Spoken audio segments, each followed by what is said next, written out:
You like that introduction to parliamentary procedure? Yes, this is part of the course, and it may seem like we've gone to from the sublime, the study of theology, and all of the wonders of God's creation to the ridiculous. Now we're talking about meetings and how they are to be conducted, but it is important for the very kinds of things that I communicated in my prayer, the wonderful aspect of the meeting of minds and the communication and agreements. All are wonderful things that in and of themselves still need developing. So if you have patience with me, we'll walk through this historically to show how this whole procedure has been developed. We start with the idea of order and in communication, and order in council is probably as ancient as man itself. There's possible records in Mesopotamia and India to the east that go way back in terms of how councils and seeking of wisdom was built. In the West, we have a much more clear plan of history. We start, of course, with Athens back in the 16th century BC.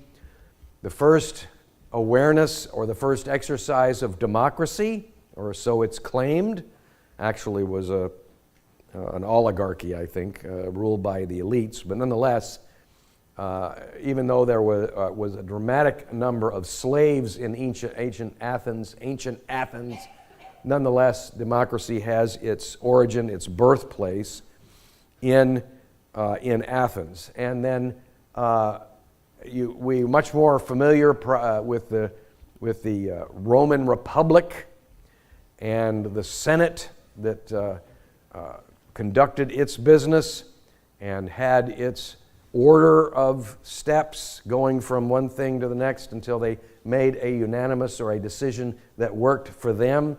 All of these were developments in that concept of democracy, or your voice should be heard as well as mine, and we need to agree on this rather than just simply deciding from the top down. So the idea of orderly conversation, orderly debate, orderly discussion goes way back. In the 5th century AD, we're now past the time of Christ, the Anglo-Saxon tribes moving into Britain had a label for how they conducted their councils. Anybody want to take a crack at pronouncing that? Their advisory councils of wise men, and we have records of that as that formulation developed.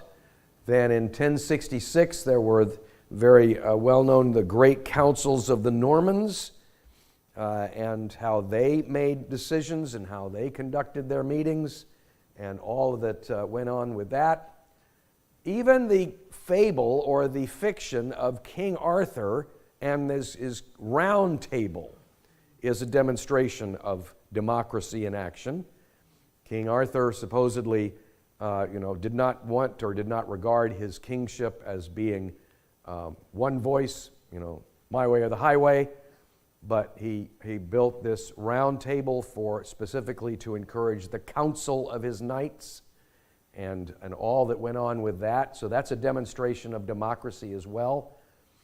Probably the 14th century. Now, the time is moving along quite rapidly now. By the 14th century, King Edward I, Longshanks, as he was known, I guess he was tall, really was the one credited with organizing a meeting format for the first real time in a structured way that would stay the same going forward. Even historians now regard that as the modern or the model parliament. The word parliament is of course interesting. The word parliament comes from the Old French parler, or the verb parler, which means discussion, and by the 15th century it became a technical term, parliament, for the meeting of these of these minds, the meeting of the wise men. And by the 15th century, you had your first parliament in England sitting down. The tradition goes that their first formal meetings took place in Westminster Abbey in the choir. So they would sit facing one another, and the king took the role as head of the church, head of the state, as the one sitting above them, and then they would speak and argue with one another. One side would be on one side, the issues would go back and forth. And so things are starting to develop in terms of order and process. Thomas Jefferson, 400 years after this period of time, writing his own efforts at parliamentary procedure, said, looking back on these early efforts, they were crude, they were multiform, even embarrassing, but he said they were advancing. Man was advancing towards uniformity and accuracy in terms of recording the actions that were taken and procedures so that everybody understood what was going on. We're going to come back to Thomas Jefferson in a minute.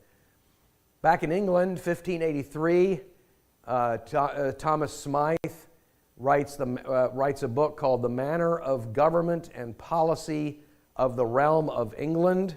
So here is a theoretical treatise on how government will work, including Parliament, and how all of that is going to unfold. And among his particular, this is Smythe, among his particular aspects in terms of argument and debate, he developed and listed down those things that we now take for granted. One subject at a time is to be discussed. You know, that's controlled today by motions. You make a motion and then you debate the motion, and you can't leave the motion, you can't add or subtract to it without consent of the brothers. So you're dealing with one subject at a time, alternation between opposing points of view in assignment from the floor. So if you have a speech over here that's for the motion, then you need a voice against the motion, and then you go back to for and against, and that's just so that one side or the other doesn't dominate the argument and beat the other side down just by simply wearing them down. The requirement that the chair always calls for the negative vote. In other words, you might say, okay, the motion on the floor is to stop Sunday school at 10 o'clock. All in favor say aye, and we're leaving. No, you have to be able to record the opposite vote so that you do have an understanding of the consensus. Decorum and avoidance of personalities in debate. Levying insults to one another is eliminated this way. It's even to the point where you cannot refer to someone by their personal name. You have to stand up and say, the previous speaker said this, or as you often hear characterized, my esteemed colleague from the state, or who happens to be, in his between the lines, he's saying, who is a twit and a bozo. But you cannot use the names, you cannot insult others in the debate. You have to stay away from personalities. Or the other way, you can't say, the brilliant man from North Dakota is right on here. Confinement of debate to the merits of the pending question. I'll touch on this a little later. The idea of rambling and grinding a discussion to a halt because you have succeeded in drifting away from the topic is not allowed. The motion on the floor has to be clear, it has to be defined, it has to be debated, it has to be voted on, and then you can move on to something else. And then division of the question is also something that's very interesting. You might be in a situation where you have a question that actually carries two implications.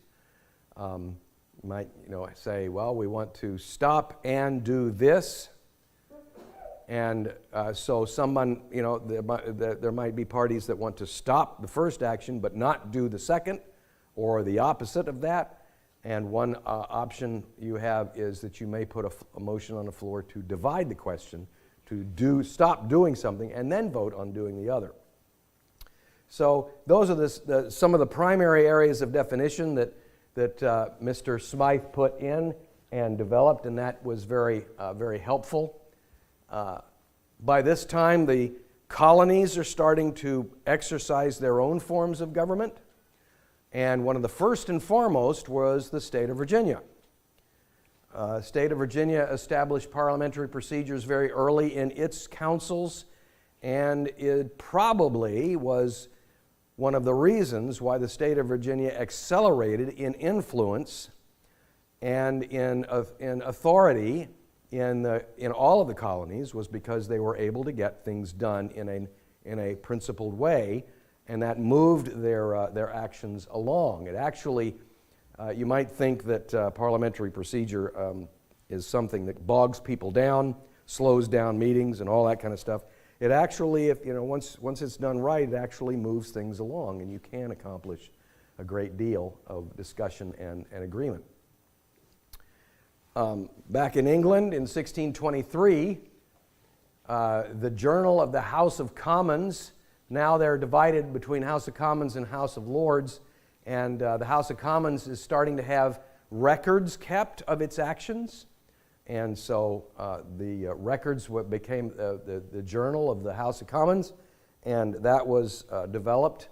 The idea of keeping the records, keeping the minutes, keeping the decisions that were made in formal order. Then in 1781, another book came out from a man named John Hatzel, Precedents of Proceedings in the House of Commons with Observations. He was, so the finesse of this and the sophistication of this is developing more and more. Now we come back to Thomas Jefferson back in the States in 1801. He has been doing research on his own. He is vice president at this time, I think. And he is doing research on his own about order in Congress, and he comes out with his own manual of parliamentary practice. And it's while he's writing this that he studies the history of the whole process, so that he understands the development and everything that was getting. That's where he made those comments that they were crude, but they were advancing, and he regards this as the best thing yet for the Senate of the United States. I'm not sure, but I think that Jefferson's manual, in its advised and revised and edited form, is still the manual for parliamentary procedure in the Senate.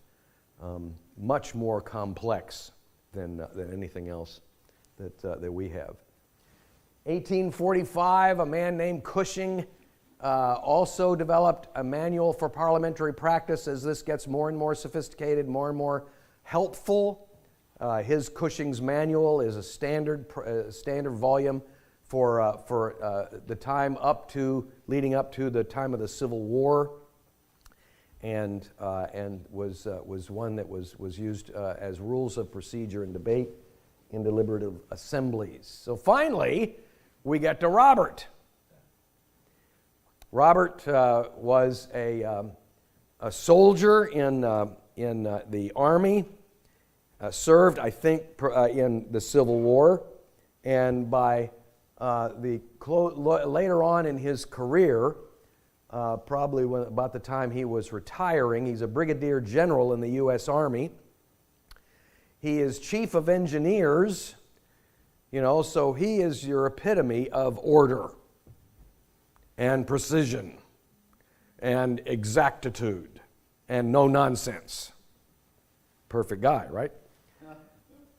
In honor, he is buried at Arlington National Cemetery. He lived from 1837 to 1923. It was after the war, about 20 years or so. I'll have the date up in just a minute. he was invited to chair a church meeting, a congregational meeting. And he was a Christian. In fact, he came from good Calvinistic Huguenot stock, and he was a devoted Christian, and he was invited to run a local. It might have been his church, I don't know, local congregational meeting, and this is what he wrote after that meeting took place. My embarrassment was supreme. I plunged in, trusting to Providence that the assembly would behave itself. But with the plunge went the determination that I would never attend another meeting until I knew something of parliamentary law. So both the positive as well as the negative is that we have the developments of Robert's Rules because of an unruly church meeting.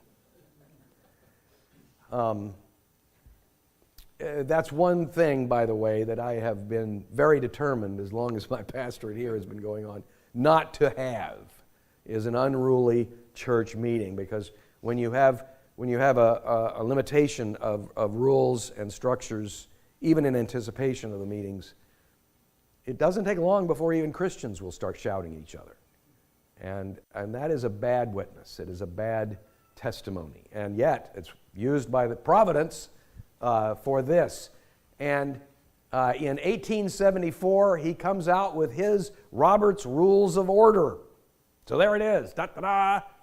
And his slogan was, where there is no law, but every man does what is right in his own eyes, there is the least of liberty. So 1874 is the first year that Robert's Rules came out. It's just a small volume, step by step. The difference between Robert's and the other editions that came out under other authors was this was much more practical in use. It was moderator friendly. It was not something you would have to refer to again and again in order to make the next decision. You could get an idea of how a meeting was to be run. And it became by far the most practical and the most accepted structure of order for meetings going forward. It became so popular, it became so much in demand that the care for editing and revising Robert's Rules started immediately. His daughter, Sarah Corbin Robert, and Robert's daughter-in-law, became the trustee of the organization monitoring Robert's Rules, and headed up the authorship team and came out with a most extensive revision. That's a picture of the second edition. I actually have that in my hot little hands. And you can see it is still rather small, but taken extremely seriously. Now we are talking about something that is taken very seriously, and everybody is using Robert's Rules. And so the tradition kept going. This man is Henry M. Robert III. He is Robert's grandson, and he's the one, yes? I personally know Henry Robert. Do you? Yes. And he went astray. Oh, yeah? He converted to Catholicism. Oh, dear. Okay, well, I'm sorry to hear that. But his claim to fame, and this just tickles me, I love this. His claim to fame is he's not only Robert's grandson and heads up the latest edition of Robert's Rules, but he is also the parliamentarian for the National Association of Parliamentarians. I mean, it doesn't get more weird than that, you know. He is the can you imagine that? Can you imagine? I'm National Association of Parliamentarians. Okay. Yes. I mean, that's, you know, what would you nickname that, you know? Nitpickers unite, you know? Oh, man, just gives you shivers to think about that. Anyway, Robert's Rules is up to the 12th edition now. 12th revision and edition. Mine is the 9th, so I'm out of date. But you can see the difference. Look at that. I mean, this is loaded, and in the middle is a handy, charts, tables, and lists to break it down so that you could do that. But you have to hold the book open to do that. So it's a little awkward, nonetheless. Anyway, they have finished the 12th edition, and Henry Robert is right there in the middle of it, and it continues to be just one of those amazing phenomenons of civilization. If you ever get into a position where you have an opportunity to be moderator and run a meeting by Robert's Rules, there are very handy tips that you can gain. It may not be a church meeting, it could be a business meeting, it could be anything, because everybody operates by Robert's Rules, or wonders why you don't. And application for this in terms of conducting a business meeting or anything else can be very handy and can be very helpful. There are various ways that you can do this. There's the Robert's Rules for Dummies. There are quick start guides which open up flat on the podium, and you can flip back and forth to keep your motions before you and know exactly how things are working. You can also get one of these cheat sheets. They make those cheat sheets for everything now, every possible topic under the sun, and you can get one of those and look it over, and you have a real good handle on it. There are aspects of Robert's Rules that everybody should be able to appreciate, and if you are in a meeting that is run by Robert's Rules, it's important for you to understand the effectiveness of the system so that you may use it to your benefit. I would say advantage, but that sounds selfish. To your benefit. You need to know that, first of all, you go by Robert's Rules to do two things. One is to prevent the tyranny of the majority. You might go into a meeting and you think everybody is for this motion. And yet you as the minority have equal time on the floor to argue both sides, and that is a good thing. And after both sides discuss, then the majority hears the minority, and that's a good thing, and then the vote takes place, and the party can move on. It also works the opposite way. The tyranny of the minority can be heard. A minority might be under the influence and control of a strong personality. And you might think, well, I have to vote with George, or I have to vote with Joe, I have to vote with this group because they're really the people, the power that be here. This gives the minority the opportunity to vent the argument that they have, and you can say, okay, does that make sense or not? And then vote accordingly, because you've heard them out. They don't just sit there silently and and throw their weight around, but you have the opportunity to hear them out. Another aspect to appreciate about Robert's Rules is that it avoids subject creep. This happens a lot in informal meetings. Large meetings in large rooms need more specifics in terms of how Robert's Rules is ordered. Smaller, informal meetings don't need to go through all of the necessary jots and tittles, but you still need a functioning format so that it works, because there is a common phenomenon that happens in meetings, and that is you start talking about one thing, and before you know it, the subject has drifted to something totally different. And you never actually decide. You never actually vote on the thing that came up, because now everybody's interest and concern is over here. So putting a motion on the floor keeps you from motion creep, drifting, drifting away, and even abandoning things that need to be addressed because they're all forgotten. And then after the meeting's over, you go, wait, we never decided on the reason we came. And so you don't want that.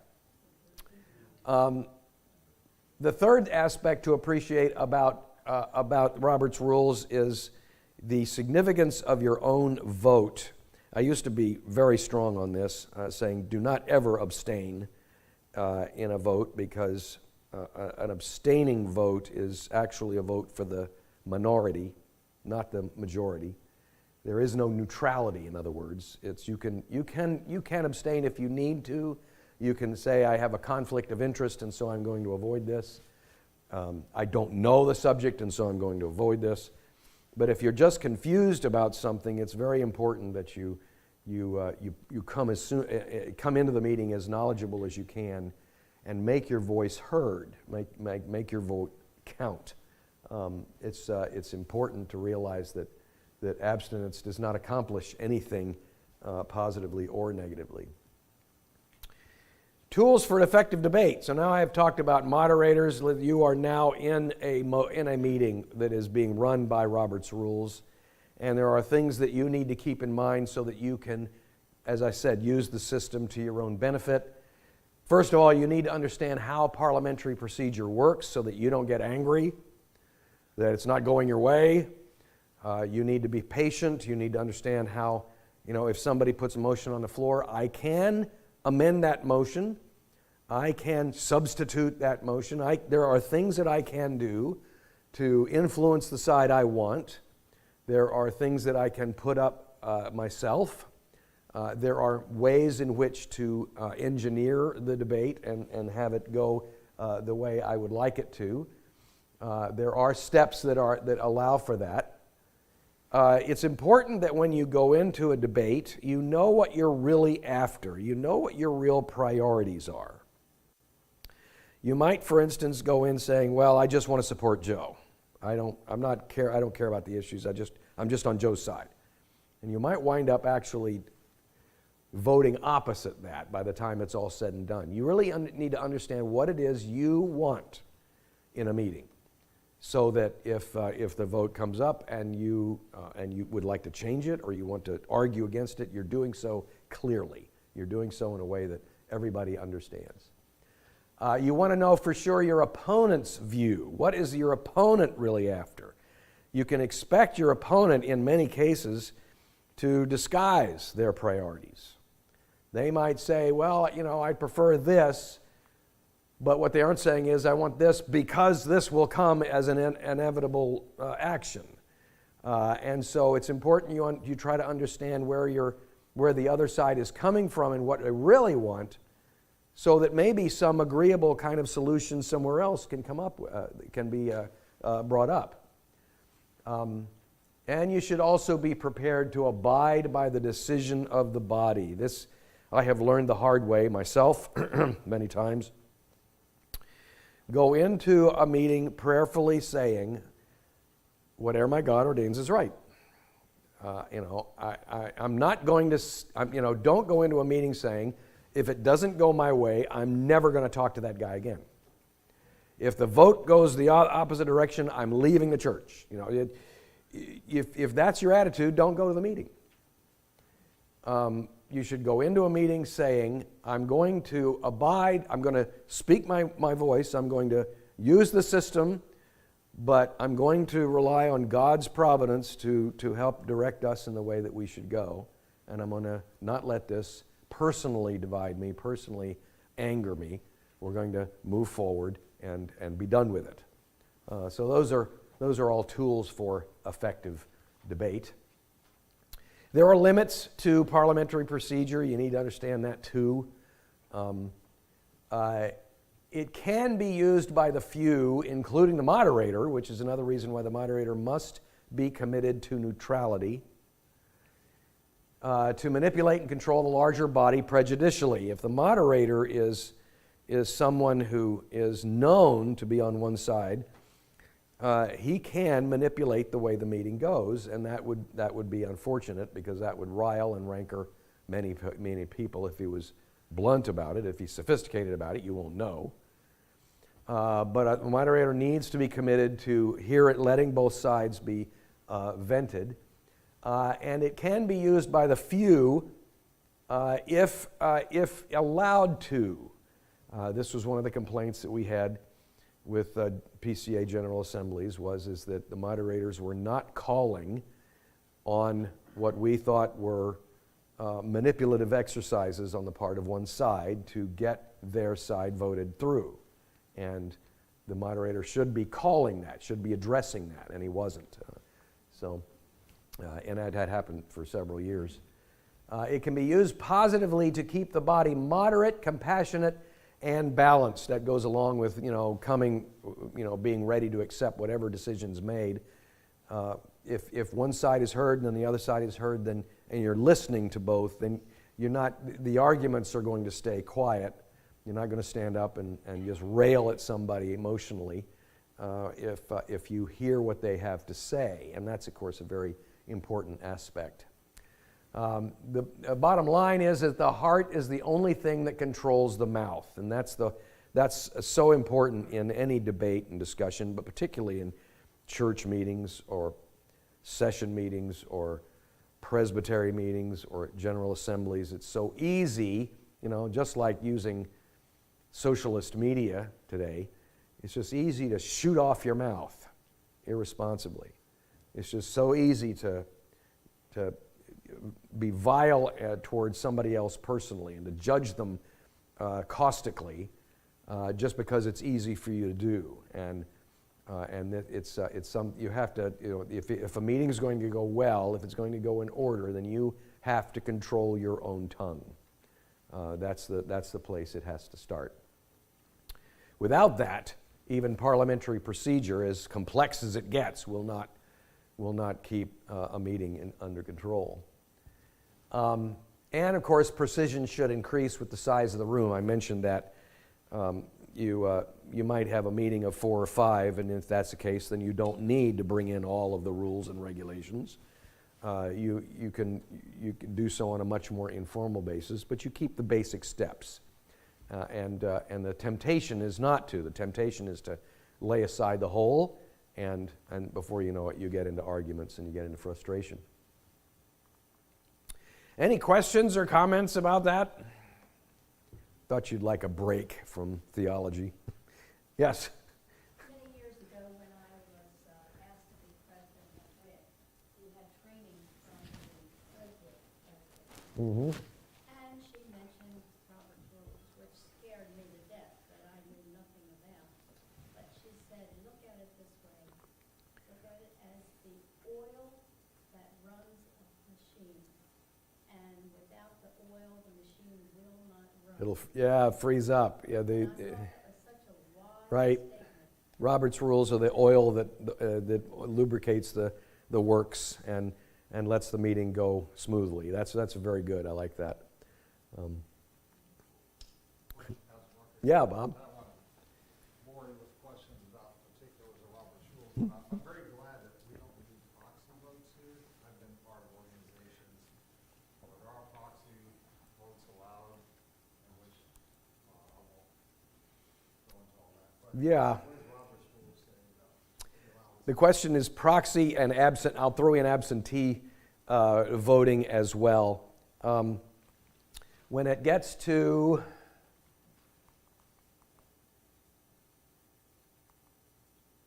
How does the Anglo-Saxons? yeah, I'm trying not to, Bob. When it gets to voting, one of the first things that you do in a meeting, according to Robert's rules, is you establish a quorum. And a quorum is a certain percentage of a recognized sized body, and that quorum has to be present in order for the meeting to be held. And of course, the meeting has to be called 2 weeks in advance. Those are all Robert's rules kinds of instructions. And because of that, the element of discussion is very important.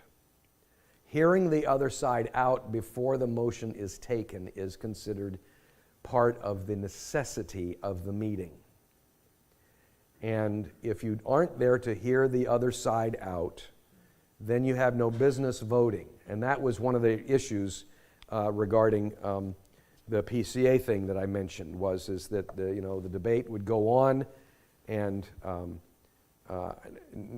nobody might be in the room, and then as soon as the motion was coming for a vote, the text messages would go out, get in the room and vote, and the guys would scramble in and vote in person so that they would throw the vote, influence the vote. Being present for the discussion, being present for the pros and cons, being present for the presented amendments, for the presented substitutions, all of that is necessary if you are going to be a part of a body. If you're not interested in being a part of a body, but you just want your way, then you don't care about the debate, and you will want to just send in your vote. Proxy votes, by definition, are votes that that belong to a person who is not planning on being at a meeting and gives his or her authority to someone else who is going to be at the meeting to vote in their place. So the person comes, and if he is a member in his own right, then he votes for himself, and he also votes proxy. He votes for the person he represents. And then of course there's always ways to kind of squirm around that. A person might be given authorization to vote for a real member, but not be a member himself. And so what do you do then? Do you give him privileges of the floor? What if he represents a hostile intent to everybody else, and it's a disruption and that kind of thing? So proxy votes are always frowned upon in Robert's rules, and for that reason, absentee the same kind of way. Absentee balloting is which our president has been elected by, is illegitimate because in a meeting, because it says my vote is decided ahead of time. I do not need to hear the debate. I do not need to hear the discussion. I do not need to sense the mood of the room. The mood of the room could swing. Like I said, the majority may come to a meeting and absolutely be persuaded about doing the opposite by the time the motion is ready to be cast. That discussion is so critical. That discussion is so very vital that coming in by absentee says, I don't care about anybody else's opinion. I don't care about the other discussion. I just want my vote to be heard. And so absentee and proxy voting are both frowned upon seriously in Robert's rules. And it's for those very reasons, the implications of those things, that both the PCA, the OPC, government rules state that under no circumstances should there be proxy or absentee ballots. They should be in the room. They should hear one another out. They should pray with one another. They should move forward as a body. So, does that answer your question? Yes, sir. Does Robert's rule deal with time for debate? Time? No, it doesn't. But it says there may be an established time fixed for debate. It is proper for the moderator, for instance, to say, with no objection, we will set 10 minutes for this debate, and then after which we will take the vote. I'll stop there. Yes, Tom. And of course, it doesn't address U.S. Senate's favorite thing to do, the filibuster. Well, the Senate rules may. I'm sure the Senate rules do. But you're talking about continuing debate. Okay, I'll have to bring it up now. The unwritten rule in the Orthodox Presbyterian Church, at General Assembly level at least, if not at Presbytery, is that there should never be a cutoff on debate. It should go on until everybody's satisfied with what they've said. And the reason for that is it goes all the way back to J. Gresham Machen, who was put on trial by the UPC USA Church. And they did not allow debate on the motion to defrock him. They did not allow for debate. And so they voted to defrock him and kick him out. And when the OPC was formed, they said, we're never going to cut anybody off from expressing their vote. Their debate, their opinion. And so in the OPC General Assembly, you have issues that might go on past your personal tolerance, but because of that idea, they won't, very, very, very rarely will they ever time a debate or cut it off. So, David? When you were talking about the body has the ability to shape a motion Right. by means of an amendment or a substitute, and when, in my own experience, when that's happened, sometimes I lose track Mhm. of what we're voting on. And the moderator, it's always appropriate, if you're not confused, ask the moderator to clarify what the motion is now, what we're voting on now.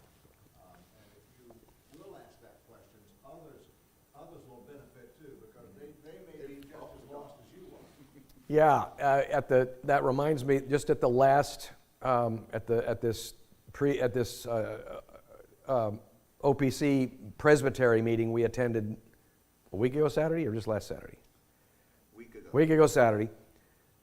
They were in the habit of doing something that I hadn't seen before, and that is that because motions can get sometimes several lines or sentences long, they projected on a screen what the motion was so you could read it yourself. And if it was amended, they would type in the amendments, and then you could see that. So you could see the motion clearly before you voted, and you were given time to read it. And I thought that was a very smart thing to do. But without that, the moderator is obliged. Here's one reason why it's important that he be compassionate to both sides. He is obliged to say, to be very patient with approaching a motion. Is there any more debate? Are you ready to vote? Do you want to hear the motion read again? And then call for the vote. Just not to rush it through and to race it through like that. Martha. Wrote down something here about debating, that when the subject amongst the ones mentioned reminds you of what the person is going through, when they are describing in detail what they are going through, consider the fact that their person of interest is going through the same thing. Okay, so try to be. You're saying that we should try to be understanding of the other person, But not just seeing it as an argument, but when the person is describing what a person of interest is doing, right. That goes back to Matthew 15. Matthew 15. treat them the same way. Exactly. Yeah, very good. Always, try not to just be issue-minded, but especially in a church setting, always consider where the other person is coming from. And that goes back to ask yourself, what does the person really want or / need? And is this the best way to get that, and can I be compassionate to that concern? Or is this a principle I have to stand on? Both sides. Exactly, yes. It could be the same for both sides. Both sides. You're right. You are right. Are we good? David? Another point in terms of the order, I think all members of the body are always free to raise a point of order. Right. So if you think that the rules have been broken in some way or Right.